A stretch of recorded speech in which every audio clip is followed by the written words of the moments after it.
Welcome to Tech Tuesday. My name's Anthony from Flemington BMW. Today we're going to discuss in iDrive 7 how to add additional profiles.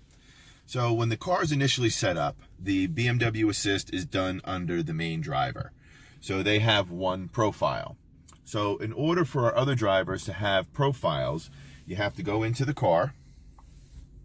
You'll click Driver Profiles. You're going to go over here to Add Driver Profile. And then we're going to hit New Registration. Once you hit New Registration, you'll see this QR code pop up. Either using the camera on your phone. If you have an older phone, you need a QR reader. You'll scan it, and then you'll see that it'll bring you right to Connected Drive. And then since it's a new user, you'll have to log in, or actually you have to register, you have to register a new account. Set everything up, follow all the prompts. Once you're logged in with the password and everything else, then you're going to be able to come back. You'll hit log in, and then you'll have your profile. And then that's how you set up multiple drivers. You can add up, I believe, 3 profiles, plus the guest feature, just like in the old ones.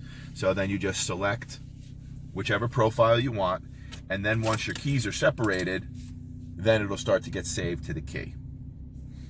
And that's been your BMW Minute. Thanks for watching.